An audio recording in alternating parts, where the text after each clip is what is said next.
یہ دوپٹہ جو آپ نے گلے میں ڈالا ہوا ہے اس کو سر پہ اڑ لے۔ میرے اسے کہنے پہ اس نے مجھے ممنون نظروں سے دیکھا، جنہیں میں نظر انداز کرتا ہوا ناشتہ لینے چلا گیا۔ کیونکہ میں یہ سب خالص اللہ کی رضا کے لیے کر رہا تھا، میں نہیں چاہتا تھا کہ میرے دل میں غرور آئے یا اس کی نظروں میں اپنے لیے شکر گزاری دیکھوں۔ میں نے 2 پراٹھے، 2 آملیٹ اور 3 کپ چائے آرڈر کی۔ میں خود بھی رات 2 بجے سے جاگ رہا تھا، جس کی وجہ سے مجھے بھی بھوک لگ رہی تھی۔ میں پیسے دے کے گاڑی میں آ گیا، کیونکہ گاڑی توڑی ہوٹل سے دور کھڑی تھی۔ ابھی ہلکا اندھیرا تھا اور کراچی کے حالات اتنے اچھے نہیں ہیں کہ اتنی صبح کسی عورت کو اکیلے گاڑی میں چھوڑا جائے، خاص طور پہ سہراب گوٹ جیسی جگہ پہ تو بالکل نہیں۔ گاڑی میں بیٹھتے ہی میں نے کہا، آپ پچھلی سیٹ پہ چلی جائیں اور آرام سے ناشتہ کر لیں۔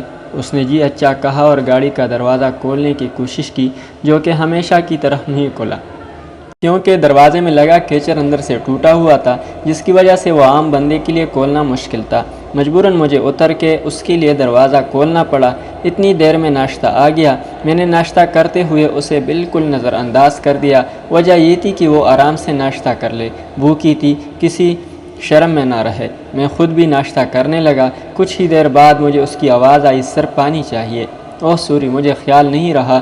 میں نے یہ کہتے ہوئے چائے کا کپ ڈیش بورڈ پہ رکھا اور پانی لینے جانے لگا تو اس نے روکا، سر آپ ناشتہ کر لیں پھر لے آئیے گا۔ میں اس کی بات کو نظر انداز کر کے باہر چلا گیا۔ مجھے یاد ہی نہیں تھا جب انسان کچھ گھنٹوں کے بعد کھانا کھاتا ہے تو اسے پانی کی ضرورت ہوتی ہے۔ اس نے تو 3 دن سے کچھ نہیں کھایا تھا۔ میں نے منرل واٹر کی بوتل لی اور جلدی سے واپس آ گیا۔ یہ لے پانی میم۔ پانی کی بوتل اس کی طرف بڑھاتے ہوئے میری نظر اتفاقیہ طور پر اس کی گردن پہ پڑ گئی، جہاں ریڈ نشان نظر آ رہے تھے۔ ایسا لگ رہا تھا کسی نے تشدد کیا ہو۔ اس نے پانی کی بوتل پکڑتے ہوئے کہا، جزاک اللہ، جو کہ مجھے کافی عجیب لگا۔ ناشتے سے فارغ ہو کے میں نے اس سے پوچھا کہ میم اب آپ کو کہاں اتاروں؟ سر جہاں آپ کا دل کرے آپ اتار دیں، میرا کوئی گھر نہیں۔ اس کی آواز میں پچھتاوا تھا۔ مجھے حیرانی ہوئی کہ جسم پروش ہی صحیح، مگر یہ کیسا جواب ہے؟ گھر تو ہوگا، بھلے رینٹ کا ہی صحیح، یا کہیں تو رہتی ہوگی۔ شاید اس نے میری آنکھوں میں یہ سوال پڑھ لیا تھا۔ سر میں رہتی تھی ایک گھر میں کسی کے پاس، لیکن اب مجھے وہاں نہیں جانا، میرا ضمیر گوارا نہیں کر رہا۔ اس کی ضمیر گوارا نہ کرنے والی بات پہ میرا دل چاہا زور زور سے قہقہا لگاؤں اور اسے کہوں کہ محترمہ آپ کس ضمیر کی بات کر رہی ہیں؟ جسم پروشی کرتے وقت ضمیر کدھر جاتا ہے؟ لیکن مجھے یہ باتیں کرنے کا حق نہیں تھا۔ اب مجھے بھی الجھن ہو رہی تھی کہ اس سے کیسے پیچھا چھڑاؤں۔ سر آپ پریشان نہ ہوں، میں یہیں اتر جاتی ہوں، اور سر میں خاندانی جسم پروش نہیں ہوں، بس ایک غلطی کی وجہ سے پھنس گئی ہوں۔ میرا ضمیر ہر روز مجھ پہ لعنت بیچتا ہے، لیکن مجبور ہوں، کیا کروں، کوئی راہ نظر نہیں آتی۔ میں نے مڑ کے دیکھا تو اس کی آنکھیں بھیگی ہوئی تھی۔ مجھے ایسا لگا جیسے اس نے میری سوچ پڑھ لی ہے۔ اب مجھے شرمندگی ہونے لگی کہ کسی کے دل کا حال اللہ ہی جانتا ہے، مجھے کیا حق ہے ایسا فتویٰ دوں؟ کیا پتہ وہ واقعی مجبور ہو۔ اسی اثنا میں اس نے گاڑی کا دروازہ کھولا اور اتر گئی۔ اب میں نے اسے غور سے دیکھا تھا، وہ واقعی کسی اچھے خاندان سے تھی، پتہ نہیں کس وجہ سے یہ گندا کام کرنے پر مجبور تھی۔ وہ گھوم کے میری سیٹ پہ آئی اور میری آنکھوں میں دیکھتے ہوئے بولی، سر آپ نے بہت بڑا احسان کیا ہے مجھ پہ۔ بھوکے کو کھانا کھلانا اللہ کو بہت پسند ہے۔ میرے پاس جسم کے علاوہ کچھ بھی نہیں ہے دینے کے لیے، مجھے پتہ ہے وہ آپ لیں گے نہیں، میں گناہ گار ہوں، لیکن آپ کے اس عمل کا اجر اللہ آپ کو ضرور دے گا۔ اللہ حافظ سر۔ ایک پیشہ ور جسم پروش عورت سے اس قسم کی گفتگو کی مجھے توقع نہیں تھی۔ پیشہ ور عورتیں تو مدد بھی اپنا حق سمجھ کے وصول کرتی ہیں۔ جب میں خیالوں سے باہر آیا تو وہ کافی دور جاتی دکھائی دی۔ میرے دل میں اچانک روشنی پیلی کہ یار اس کی مدد کرنی چاہیے، آگے اس کی مرضی۔ میں نے گاڑی سٹارٹ کی اور بیک کر کے جس طرف وہ جا رہی تھی ادھر موڑ دی۔ 1 منٹ سے بھی پہلے میں اس کے برابر پہنچ گیا۔ گاڑی روک کے میں نے ہاتھ کے اشارے سے اسے بیٹھنے کے لیے کہا۔ اس نے ایک نظر میرے چہرے کو غور سے دیکھا، دوسرے ہی لمحے اس کے چہرے پہ بلا کا سکون تھا۔ اس نے فرنٹ ڈور کھولا اور میرے برابر آ کے بیٹھ گئی۔ گاڑی گیئر میں ڈالتے ہوئے نہ جانے مجھے اپنے اندر کیوں سکون محسوس ہو رہا تھا۔ گاڑی چلتے ہی اس نے آنکھیں موند لی اور سر سیٹ سے ٹکا لیا۔ میں نے ایک نظر غیر ارادی طور پر اس کے چہرے کو دیکھا جہاں اب سکون ہی سکون تھا۔ میں اب سوچ میں پڑ گیا کہ اس کی مدد کا ارادہ تو کر لیا ہے، لیکن اس کی مدد کروں کیسے؟ اگر میری وائف میرے پاس ہوتی یا بچے ہوتے تو اس کو اپنے گھر میں رکھ لیتا، لیکن میں اکیلا رہتا تھا، اس لیے ایسا رسک لینا بہت خطرناک تھا۔ پہلے سوچا ماموں سے بات کرتا ہوں، لیکن پھر خود ہی اپنی بات کی نفی کر دی کیونکہ ماموں نے کہنا تھا پیسے دے دو کچھ اور چلتا کرو، لیکن مجھے پتا تھا اس مسئلے کا حل پیسہ نہیں تھا۔ میں اسے پیسے دے دیتا جتنے بھی، لیکن وہ ان پیسوں سے خود کو اس گندگی سے نکال نہیں سکتی تھی۔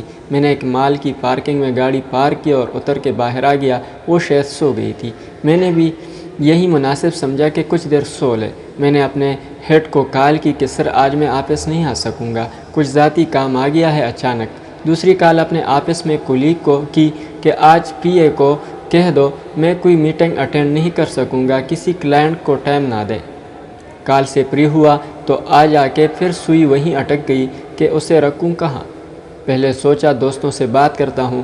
میرے دو دوست شادی شدہ تھے، ایک کی بیوی بہت شیکی مزاج تھی، دوسرا ویسے کافی رنگین مزاج تھا، سو ان والا بھی پلان خود ہی کینسل کر دیا۔ پھر سوچا کہ کوئی مکان رینٹ پہ لے دیتا ہوں، کافی جاننے والوں کو کال کی مگر سب نے پہلے پوچھا کیا کرنا ہے، رینٹ پہ اپنا مکان کدھر ہے؟ ہمارا گھر ہے نا، آ جاؤ، رینٹ پہ لینے کی کیا ضرورت ہے؟ آخر تنگ آ کے 2-3 پراپرٹی والوں سے بات کی، لیکن وہ مکان بہت بڑے ہیوی رینٹ والے تھے۔ اسی سوچوں و بچار میں پتہ ہی نہیں چلا کہ ہمیں یہاں رکے 2 گھنٹوں سے زیادہ کا وقت ہو گیا ہے۔ پارکنگ میں جو چوکیدار تھا اس نے آ کے پوچھا کہ سر کوئی مسئلہ ہے تو بتائیں، آپ کافی دیر سے کھڑے ہو۔ میں نے بتایا کہ میڈم کی طبیعت نہیں صحیح اس لیے رک گیا تھا۔ پھر وہ سو گئی، سوچا کچھ دیر سو لیں تو جاتے ہیں۔ گارڈ کے جانے کے بعد اچانک مجھے اپنے آفس کا گارڈ یاد آ گیا جس کا گھر ایک کچی آبادی میں تھا، اور مجھے اس نے ایک بار کہا تھا کہ سر اب گھر کا اوپر والا حصہ خالی ہو گیا ہے، اس لیے خرچہ پورا نہیں ہوتا، دعا کریں شاہ جی کوئی کرایہ دار مل جائے۔ میں نے فوراً آفس کال کر کے کال آپریٹر کو گارڈ سے بات کروانے کا بولا۔ کچھ ہی دیر بعد مجھے اس کی آواز سنائی، السلام علیکم صاحب جی۔ وعلیکم السلام، خادم حسین کی حال ہے تیرا؟ بس سائیں مولا کا کرم ہے۔ خادم حسین تیرا مکان رینٹ پہ چڑھ گیا؟ نہیں صحیح، بہت پریشان ہوں، اگر وہ چڑھ جائے تو بچوں کی فیس کا مسئلہ حل ہو جائے۔ اوکے، وہ مکان رینٹ پہ مجھے چاہیے، میری کزن ہے، ان کا گھر والوں کے ساتھ کوئی مسئلہ چل رہا ہے، وہ رہے گی، کرایہ میں دوں گا اور ساری رسپانسبلٹی میری ہے، اور یہ بات آپس میں پتہ نہ چلے کسی کو۔ سائیں باقی سب تو ٹھیک ہے، لیکن میں آپ سے کرایہ لیتا اچھا نہیں لگتا۔ مجھے پتا تھا کہ وہ مجھ سے کرایہ نہیں لے گا، میں نے یہ بتا کے غلطی کی تھی کہ کرایہ میں دوں گا، اس لیے فوراً بات بدلی کہ کرایہ وہ لڑکی دے گی، میں صرف اسے گھر لے کے دوں گا، جس پہ وہ راضی ہو گیا۔ ٹھیک ہے صاحب جی، اگر ایسا ہے تو آپ چلے جائیں، میں گھر کال کر دیتا ہوں۔ ٹھیک ہے خادم حسین، اللہ حافظ۔ میں نے رب کا شکر ادا کیا کہ یہ مسئلہ بھی حل ہو گیا۔ میں نے گاڑی میں آ کے دیکھا تو وہ ابھی تک سو رہی تھی۔ گاڑی سٹارٹ کی اور پارکنگ سے باہر روڈ پہ لے آیا۔ موبائل میں وقت دیکھا تو 10 بج رہے تھے۔ ہم اس وقت پیراڈائز بیکری کے سامنے سے گزر رہے تھے۔ اچانک ایک خیال میرے ذہن میں آیا۔ میں نے کچھ فاصلے پر واقع فیصل بینک کی طرف گاڑی ٹرن کر لی، پارکنگ میں گاڑی پارک کی اور ATM میں داخل ہو گیا اور کارڈ انٹر کر کے 20,000 کا فگر ڈائل دیا۔ جب میں واپس گاڑی میں آیا تو وہ جاگ چکی تھی۔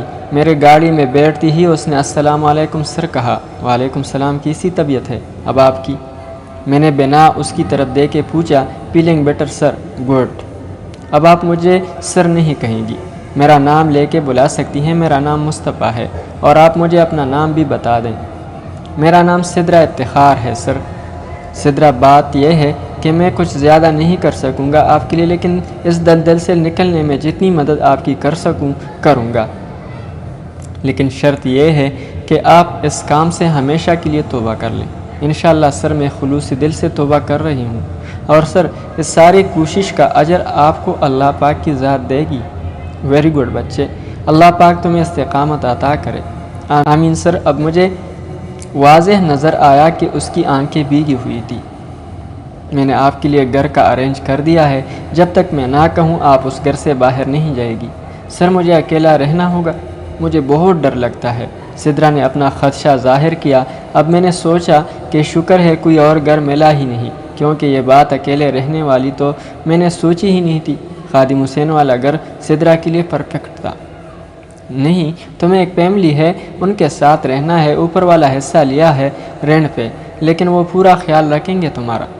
میں تمہیں اپنے ساتھ نہیں رکھ سکتا اس لیے کہ میں اکیلا رہتا ہوں۔ ٹھیک ہے سر، آپ نے جو بھی کیا ہے مجھے پتہ ہے اچھا ہی ہوگا۔ میں نے گاڑی سٹارٹ کی اور پارکنگ سے مین روڈ پہ لے آیا۔ مجھے یاد ہے ایک بار اپنی کزن کے ساتھ ایک مال میں گیا تھا۔ لیڈیز ڈریس کی بہت اچھی اور وسیع رینج تھی وہاں۔ میں چاہتا تھا کہ فی الحال اسے 3-4 ریڈی میڈ سوٹ لے کے دے دوں۔ مال کی پارکنگ میں گاڑی روکی اور دوسری طرف سے آ کے دروازہ کھولا، سدرا باہر آ جاؤ۔ اس کے باہر آتی ہی میں نے دروازہ بند کر کے گاڑی لاک کی اور اسے ساتھ لے کے مال میں داخل ہو گیا۔ ایک بڑی شاپ میں بہت اچھے ڈریس نظر آ رہے تھے، ہم بھی ادھر ہی داخل ہو گئے۔ سدرا 3-4 سوٹ لے لو اپنے لیے سیزن کے حساب سے۔ سر رہنے دینا، ایک پہننا ہے اور ایک اور لے لیتی ہوں۔ سدرا نے شکر گزار لہجے میں کہا، نہیں 4 سوٹ لے لو اور پلیز بحث نہیں، اب جو ضرورت کی چیزیں ہیں لے لو۔ ٹھیک ہے سر۔ وہاں سے سوٹ لے کے ہم ایک اور شاپ پہ گئے جہاں سے ٹاول، ساکس اور سویٹر وغیرہ لیے۔ اس کے بعد shampoo, brush, tooth paste ATC سب لیا۔ جب خریداری سے فری ہوئے تو میں نے پوچھا، سدرا کچھ رہ گیا ہے تو لے لو، مجھے نہیں پتا، نہ کسی لڑکی کے لیے میں نے کبھی کچھ خریدا ہے۔ سر ایک چیز اور لینی ہے۔ ہاں تو لے لو نا۔ لیکن سر میں نے کافی دیکھا، ادھر ادھر مجھے نظر نہیں آئی۔ کیا چیز؟ میں نے ایک نظر اس کے چہرے کو دیکھا جو کہ مجھے ہی دیکھ رہی تھی۔ ناظرین، اگلی قسط تک اللہ حافظ۔